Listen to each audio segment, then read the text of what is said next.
Hola, ¿cómo están? Bienvenidos una vez más al canal. Mi nombre es Emir y esta semana les quiero hablar de toda la obra de Sergio Aguirre, uno de mis escritores favoritos.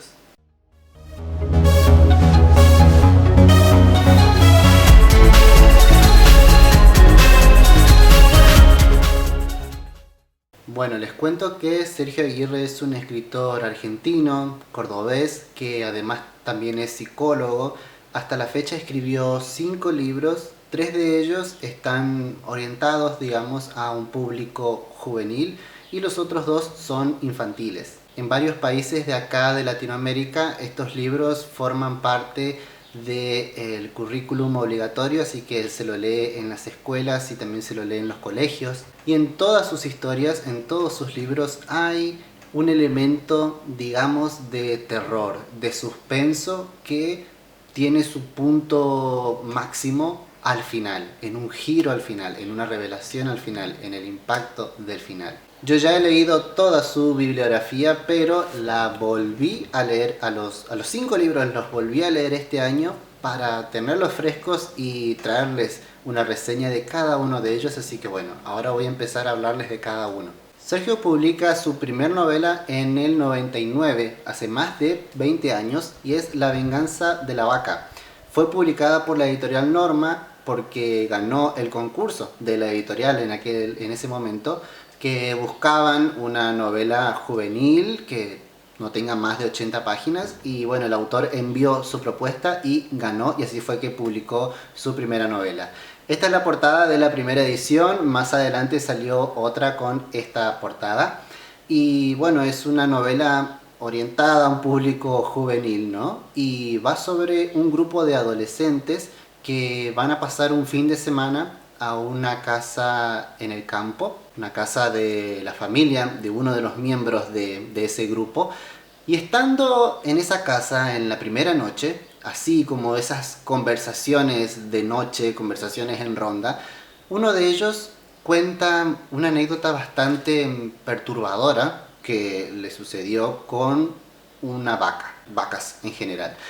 Y a partir de ahí, a partir de esa charla, es como que todos los miembros de ese grupo empiezan como a sincerarse y empiezan a contar que cada uno de ellos también tienen una anécdota traumática que tiene que ver con vacas. Fuera de todo esto hay otra línea argumental que va contando otra historia que va a ir hilando todo el resto, hasta que al final entendés para dónde va la historia, y que tiene, por supuesto, un final bastante impactante. Y una vez que terminás el libro, entendés el primer capítulo, el capítulo con el que abre la historia. Es una historia contada por muchas voces y por muchos elementos. Hay fragmentos de diarios, hay fragmentos de periódicos, están la narración de cada uno de los chicos, hay unas voces en primera, en tercera persona. Es como que el autor va hilando muchos formatos para contar esta historia, y está muy muy buena. Hay gente que, por lo que leí en reseñas y comentarios, es como que descubrieron por dónde iba la historia a la primera. Yo no, a mí honestamente el libro me sorprendió de punta a punta. En el año 2000 el autor publica Los vecinos mueren en las novelas, siendo esta la primera portada de la primera edición. Mucho después se editó la misma novela, pero con esta portada, que es la que yo tengo, y hace muy poquito salió una nueva reedición con esta portada. Esta fue la novela con la que yo lo conocí y es la novela más conocida del autor. Hasta incluso fue adaptada para el teatro, y de las 5 novelas, esta es la que a mí más me gusta, la que me parece más redonda, más completa, más todo. Esta también está orientada a un público juvenil y tiene como protagonista a un muchacho, un escritor de novelas de policiales, que se muda al campo y mientras está acomodándose sale a recorrer el lugar y descubre que tiene una vecina, también ahí perdida en el medio del campo, que vive sola y es una señora ya muy mayor. Él pasa a saludar, a conversar con ella, y mientras están tomando el té se entera que esta señora también es muy fanática de los libros policiales y le empieza a contar una idea que ella tuvo para una novela de una anécdota, de algo que a ella le sucedió cuando era mucho más joven. A partir de ahí el libro va a seguir el relato de esta señora y es una de esas historias que tiene muchas historias adentro de otras historias, porque al mismo tiempo sigue siendo una conversación entre dos personas en una sala, todo el libro, pero a medida que va avanzando el libro, que avanza la conversación, que empiezan a intercambiar argumentos de novelas y tal, empieza a surgir como una tensión en el ambiente entre el escritor y la señora. Y todo esto va escalando, va escalando, va escalando hasta un final genial. Yo les dije, para mí esta es mi favorita y me encantaría eventualmente poder ver una adaptación al teatro.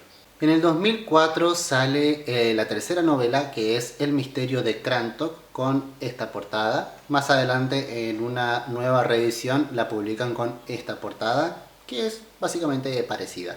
Bueno, esta novela también está orientada a un público juvenil y el protagonista de esta historia es Crantock, que es un pueblito, un pueblo muy chiquito, en donde pasan cosas extrañas, donde pasan cosas raras. Esa es la reputación que tiene el pueblito.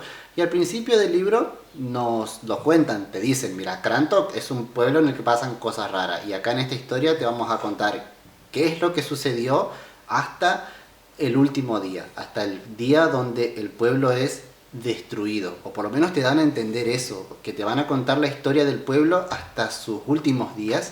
Y vos ya empezás con esa premisa de que eventualmente acaba a pasar algo catastrófico y la historia está narrada a través de décadas, empieza en 1940 y pico hasta mediados de los 90. Vamos siguiendo a distintas familias, a distintos personajes de este pueblo y los hechos extraños que le suceden a cada uno a través de distintas décadas. Por ejemplo, hay gente que aparece al principio y después vuelve a aparecer 30 años después, o la historia continúa desde los hijos de los que aparecieron primero y cosas así. Es como que va siguiendo a estos personajes a través del tiempo y se va contando las cosas realmente extrañas que le pasa a esta gente, donde vos vas como queriendo elaborar teorías de, bueno, ¿qué diablos está pasando acá? ¿Qué es lo que tiene este pueblo? ¿Qué es lo o qué le pasa a esta gente? Creo que de todas las novelas, esta es a la que le tenés que tener como un poco más de paciencia, porque realmente no entendés qué diablos está pasando, y como hay muchos personajes e hijos de los otros personajes y gente del pueblo que va apareciendo y que tiene su momento de protagonismo, es como que tenés que seguirle la pista y estar bastante atento. Atento encima a algo que no estás entendiendo mucho. Pero cuando empieza a llegar al final, literal al final, ahí entendés todo. Y yo no sé, no quiero hablar por todo el mundo, pero yo honestamente no había forma de que yo pueda adivinar qué diablos era lo que pasaba en el pueblo, pero una vez que vos te enteras de que todo tiene sentido. Y creo que eso es lo que más me gusta de esta historia, es como recién al final todo tiene sentido. Dudo mucho que alguien lo haya adivinado, así que sí, es una de las novelas a las que le tenés que tener como un poco más de paciencia, pero está muy buena también. Bueno, y las últimas dos novelas de este autor son para un público infantil. Fueron publicadas en la colección Torre de Papel, también de la editorial Norma. Y el cuarto, que lo publicó en el 2009, es este, que se llama El hormiguero. Estos son libritos para a partir de los 11 años. Y esta historia va sobre un niño que va a visitar a su tía en el campo. Él vive en la ciudad y bueno, va a pasar el verano, creo, a la casa de su tía, y ahí va a encontrar, ¿no?, este choque de realidades, el paso de la ciudad al campo, más porque encima la tía vive sola en el medio del monte, es como bien hippie, activista, y todo al principio del libro es como muy costumbrista, es como que te va contando la rutina que tiene, los viajes al pueblo, todo lo que tenga que ver con el campo y la vida del campo, y cómo este niño empieza a acostumbrarse y a aprender cosas. Pero, más allá de que todo parece tan divertido y bucólico y tierno y todo eso, sigue siendo una novela de este autor. Y hay una trama que se empieza a desarrollar muy de a poquito, que tiene que ver con las hormigas, con unos hormigueros que el protagonista empieza a ver por ahí. Y es un libro muy lento, es un libro muy descriptivo, como le digo, muy de la rutina de ellos en el campo, del día a día, pero que al mismo tiempo se va gestando despacito esa historia del hormiguero. Y el clímax está al final, donde vos quedás a cuadros, honestamente, porque creo que tiene como un par de interpretaciones donde lo puedes ver de una forma o de la otra, pero sigue siendo eh, fuerte o tenebroso, si se quiere, bueno, porque para niños, porque está ambientado para niños esto, y bueno, si yo lo hubiera leído de niño, me hubiera asustado un poco bastante. Ahora ya no, por supuesto, pero... o sí. Pero bueno, me gustó. Y de todas las novelas, esta fue la única en donde anoté, subrayé pasajes de momentos lindos, pero bueno, yo porque me gusta el campo. Y la última novela que publicó este autor fue en el 2013, que es La señora Pinkerton ha desaparecido. También orientada a un público infantil a partir de los 11 años. Y esta historia va sobre un muchacho que va a ver a su mamá, que es una señora ya grande, que vive sola, porque le llama desesperada diciéndole que su vecina, su nueva vecina, es una bruja y la va a hacer desaparecer.